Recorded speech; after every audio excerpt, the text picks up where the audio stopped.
Hello दोस्तों, नमस्कार। SM किसी चैनल में मैं आप सभी लोगों का दिल से बहुत बहुत स्वागत करता हूं।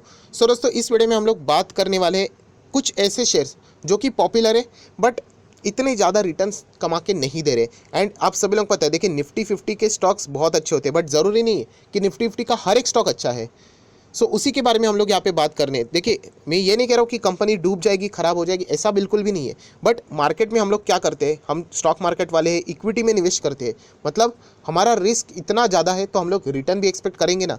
तो उसको ये स्टॉक फिलहाल करंट सिचुएशन में जस्टिफाई यहाँ पे नहीं कर रहे, हम लोग ऐसा बोल सकते हैं, राइट। एक ज़माने में कंपनी बहुत सॉलिड थी बट अभी प्रेजेंट सिचुएशन की मैं बात कर रहा हूँ, तो उसके हिसाब से ये अच्छे खासे परफॉर्मेंस नहीं दे रहे। तो इसीलिए अगर आप लोग निवेश करने जा रहे हो तो 5 से 10 बार आप लोग विचार कर सकते हो। हर एक स्टॉक के बारे में मैं आप लोगों को कुछ पॉइंट्स बताऊंगा, क्या यहाँ पे प्रॉब्लम है वो हम लोग डिस्कस करेंगे। उसके बाद आप अपना डिसीजन यहाँ पे ओपनली ले सकते हो। तो चलिए दोस्तों, फटाफट इस वीडियो को स्टार्ट करते हैं। बट उससे पहले जरूर कहना चाहूँगा, किसी ने फर्स्ट टाइम विजिट किया चैनल को सब्सक्राइब कर लेना, बेल आइकन को हिट कर लेना। ऐसे इंटरेस्टिंग वीडियो देखने के लिए मिल जाएंगे। तो चलिए दोस्तों, सबसे पहला कोई स्टॉक है तो अगेन बीपीसीएल, बहुत लंबी लिस्ट है।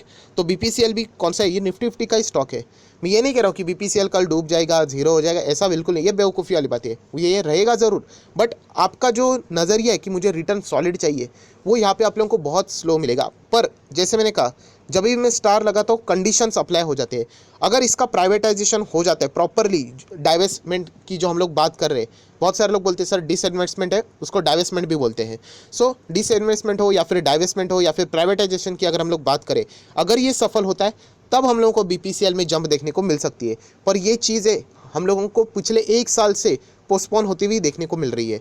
ज़रूर हम लोग कह सकते हैं ये कंप्लीटली स्टॉक किसके ऊपर डिपेंड कर रहा है, डाइवेस्टमेंट की न्यूज़ के ऊपर डिपेंड कर रहा है। अगर ये फेवर में आ जाता है तो स्टॉक भागेगा, वरना स्टॉक हम लोगों को अच्छा खासा परफॉर्मेंस करते हुए देखने को नहीं मिलने वाला है। तो इसीलिए कहना चाहूँगा कि निफ्टी 50 वाला ही स्टॉक है बट इसमें निवेश करने से पहले आप लोगों ने इस पॉइंट को ज़रूर यहाँ पे ध्यान में रखना चाहिए।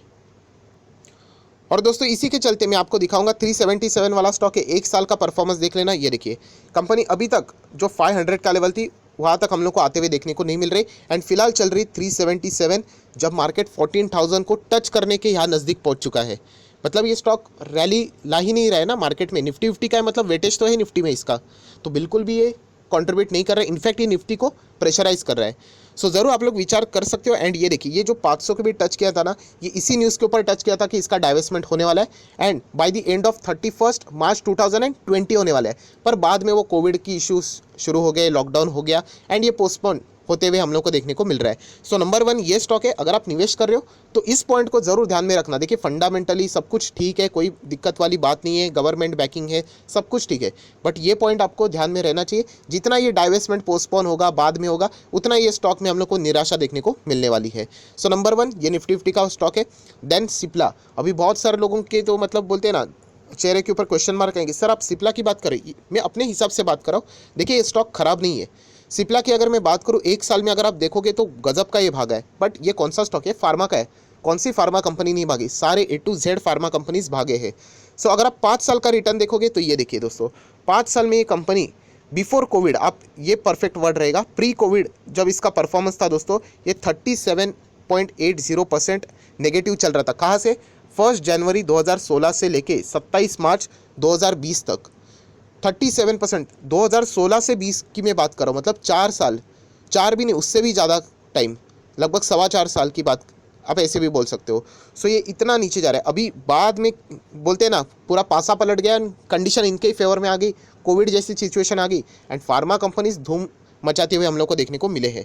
जो लोग पूछ रहे थे सर ऐसे भी फार्मा कंपनीज रहेंगी जो कि कोविड के वजह से हिट हुई है एंड बाद में उनको दिक्कतें हो सकती है, तो उसमें मुझे लगता है कि ये कंपनी फिट हो सकती है। एंड ये कोई मैं अननेसेसरी बात नहीं बता रहा हूँ। ये देखिए, आपके सामने ही डेटा है, प्री कोविड लेवल यहाँ पे मैं लिखता हूँ एंड ये पोस्ट, मतलब कोविड आने के बाद तेज़ी देखने को मिली है। ज़रूर सिप्ला में अगर आप निवेश कर रहे हो तो इस बात का विचार ज़रूर करना। मैं ऐसा बोल रहा हूँ, कंपनी कल से बर्बाद नहीं होने वाली, कोई बंद नहीं होने वाली, ये बात याद रखना चाहिए। बट ये पॉइंट को छोड़ना मत, जो कि मैं आपको यहाँ पे बता रहा हूँ, ठीक है। तो चलिए दोस्तों, सिप्ला के बाद नेक्स्ट कंपनी के ऊपर आ जाते हैं एंड ये कंपनी बहुत ज़्यादा स्ट्रगल कर रही है, जिसका नाम है कोल इंडिया। दोस्तों 130 पे देखने को मिल रहा है। एक ज़माने की स्टार कंपनी थी।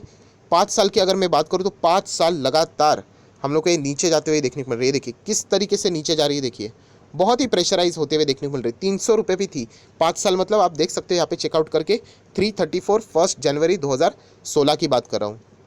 कंपनी कोई ख़त्म नहीं होने जा रही है, कंपनी चलने वाली है। बट जैसे मैंने आपको कहा, आप हम लोग स्टॉक मार्केट वाले हैं ना, हम लोग रिस्क लेके हम लोगों को रिवॉर्ड चाहिए।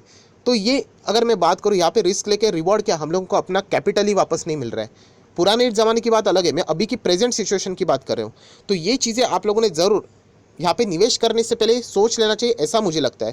क्योंकि अगर मैं बात करूँ, ये देख लीजिए मार्केट 14,000 पे एंड स्टॉक देखिए कहाँ पे। सो ये चीज़ों का सिर्फ आप लोगों ने विचार करना है। अभी प्रॉब्लम क्या होती है मैं बताता हूँ। ये जो मैक्सिमम पीएसयू कंपनी होती है ना, उसमें कैसे पता है, एक ज़बरदस्त रैली आ जाती है और लोग इसमें फंस जाते हैं। अरे सर आप बोल रहे थे आज देखिए 12% भागा, 15% भागा, वॉटेवर, मतलब जस्ट बता रहा हूँ आपको। पर वो भागते क्यों है? क्योंकि सरकार उसमें पैसा डालती है या फिर सरकार की कोई स्कीम आती है, उसके लिए वो फेवरेबल होता है और वो एक दिन के लिए वैसे भागता है, वो ट्रेडिंग के लिए भागता है। ट्रेडर्स लोग फटाफट फटाफट पैसा डालते हैं और ऊपर जाने के बाद वो क्या कर देते हैं, पोजिशनल ट्रेडिंग रहती है, 2 से 3 दिन के बाद पैसा निकाल लेते एंड देन स्टॉक अगेन नीचे। आप देख सकते हैं स्टॉक कोई ऐसा नहीं है कि नीचे लोअर सर्किट लग के नीचे नहीं है, धीमे धीमे करके आप देख सकते हो, धीमे धीमे करके यहाँ पे नीचे आया था, वापस कोई अच्छी न्यूज़ आ गई होगी, ये देखिए वापस ऊपर, देन नीचे नीचे नीचे नीचे वापस जंप। तो ये चीज़ें आपको समझ में आनी चाहिए कि जस्ट न्यूज़ आ गई या फिर कोई स्टॉक में यहाँ पे सस्ता देखने को मिल रहा है, कभी डायरेक्टली निवेश नहीं करने का। जब तक वो कंपनी आपको अच्छी नहीं लगती ना, तब तक कोई फ़ायदा नहीं है।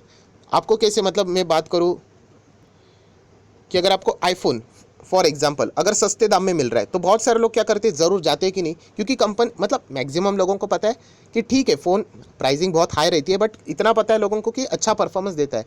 बट अगर कोई ऐसा ही कंपनी का कोई फ़ोन है, आपको पता ही नहीं है, कोई आपको दे रहा है 2,000 में, क्या आप लोगे? नहीं, आप पूरा रिसर्च करोगे। तो वैसे ही रिसर्च आपको स्टॉक सिलेक्ट करते हुए भी करनी चाहिए। सो कोल इंडिया खराब कंपनी नहीं, बट हमारे जो रिक्वायरमेंट है मार्केट के हिसाब से वो फुलफिल होते हुए देखने को नहीं मिलती। तो इसीलिए आप लोगों ने निवेश करने से पहले इसका भी विचार ज़रूर करना चाहिए।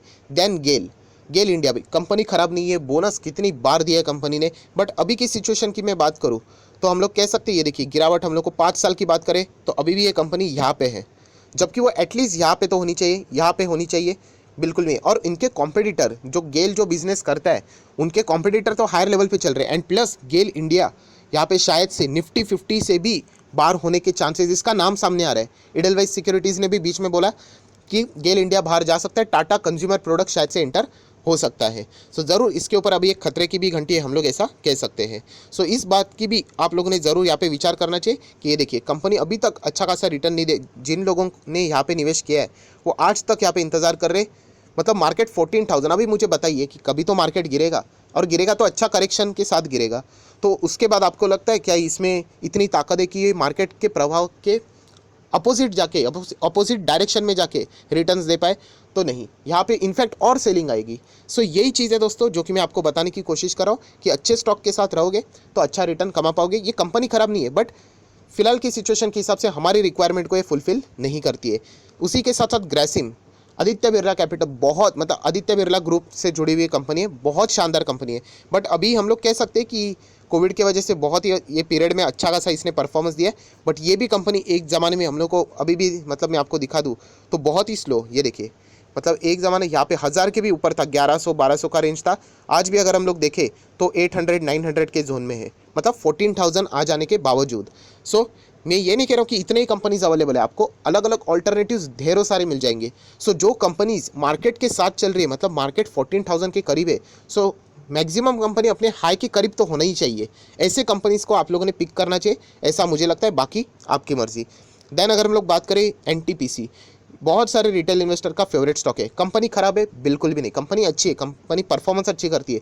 बट स्टॉक मार्केट के हिसाब से हमारा रिटर्न इस कंपनी में अच्छा खासा नहीं बन रहा है। अगर हम लोग बात करें 1 साल की तो अभी तक डाउन है, जबकि मार्केट 14,000 पे निफ्टी का स्टॉक है ये। आप सोच लेना, ये स्टॉक की वजह से हमारा मार्केट 14,000 भी जा सकता था। इनका भी वेटेज रहेगा ना निफ्टी 50 में, तो निफ्टी ऊपर जाते वक्त जो अभी आपको देखने को मिल रहा है वो इतना हायर लेवल, मतलब एक सेकेंड में प्रॉपरली दिखाना चाहूँगा।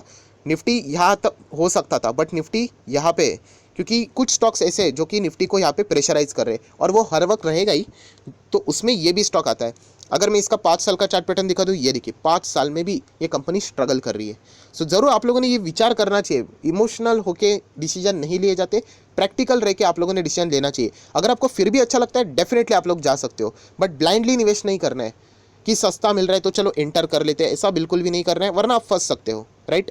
तो ये आपके सामने ग्राफ है, इसके बाद आप लोग डिसीजन ले सकते हो। कंपनी बर्बाद नहीं है, कंपनी अभी भी चल रही है, बट मार्केट के हिसाब से हम लोग को रिटर्न नहीं मिल रहा है, राइट। उसी के साथ ये जो थिंकिंग है ना रिटेल इन्वेस्टर, हर एक रिटेल इन्वेस्टर का प्रॉब्लम है कि वो बैंक में जाता है, पब्लिक मतलब बोलते हैं गवर्नमेंट बैंक में जाता है, उनको लगता है इतनी बड़ी बैंक है तो स्टॉक भी गजब करेगा। स्टॉक मार्केट और आप जो जाते हो वो अलग अलग चीज़ें, ऐसे डायरेक्टली आप लोग नहीं बोल सकते। मैं आपको दिखा दूंगा ऐसे कंपनी जिसका स्टॉक 1 रुपये पे चल रहा है, उनके ऑफिसेस 5 स्टार जैसे है। सो ये ऐसे एनालिसिस करके आप लोग नहीं चल सकते, तो ये भी बात आपको पता होनी चाहिए। सो दोस्तों उसके बाद ONGC एक ज़माने की गज़ब की कंपनी, बट अभी भी अगर हम लोग देखेंगे तो इतना अच्छा परफॉर्मेंस नहीं दे रही। 1 साल की बात करें, ये देखिए, मेरा बोलने का मकसद देखिए कि 14,000 पे निफ्टी ऑलमोस्ट जा रहा है, एंड ये कंपनी देख लेना एक ज़माने पे यहाँ पे थी, लगातार गिरावट है। सो याद रखना, कोई भी डिसीजन लेने से पहले विचार, जो लार्ज कैप कंपनी कोई शक की गुंजाइश नहीं, ज़बरदस्त है, राइट। बट बहुत सारे लोग इसमें डिविडेंड के चक्कर में फंस जाते हैं। अभी कितना डिविडेंड चल रहा है पता है इसमें? 12%। कल ही 70 पे आ जाएगा तो 15% दिखने के लगेगा, क्योंकि वो फॉर्मूला ही वैसा है डिविडेंड यील्ड का, राइट। तो ये चीज़ें आपको पता होनी चाहिए। सो ONGC के बाद power grid, again beautiful company, but हमारे रिक्वायरमेंट के हिसाब से हमको इतना अच्छा रिटर्न नहीं दे रही है। सरकार की ओर से कोई अच्छी न्यूज़ आ गई तब भागेंगे, वरना लाल निशान। 5 साल में अगर देखें तो बिल्कुल फ्लैट, कोई ज़्यादा अच्छा परफॉर्मेंस फिलहाल के हिसाब से देखने को नहीं मिल रहा है। एंड ये जो बिजनेसेस करते हैं ना, उनके कॉम्पिटिटर, प्राइवेट कॉम्पिटिटर भी है, एंड उनके शेयर्स बहुत हायर लेवल पे है। सो इस वक्त जो PSU क्या हालत है ना दोस्तों, वो कॉम्पिटिशन की वजह से भी बहुत ही ज़्यादा मतलब वो ख़राब हो चुका है।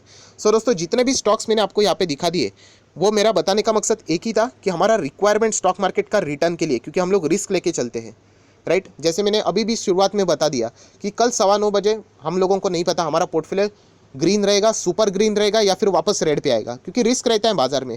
कभी क्रैश हो जाए, कोई वहाँ पे बम डाल दे, हो सकता है, ये होता है मार्केट में। आपको अभी थोड़ा मजाक लगेगा, बट ये चीज़ें होंगी फ्यूचर में। हम लोग बैठे रहेंगे, मार्केट क्लोज हो गया, एंड किधर तो वॉर वाली सिचुएशन बहुत ही ख़राब हो गई और स्टॉक मार्केट वापस लोअर लेवल पे ओपन होगा। ये सारी चीज़ें आप एक्सपीरियंस करोगे धीमे धीमे करके, लंबी जर्नी है।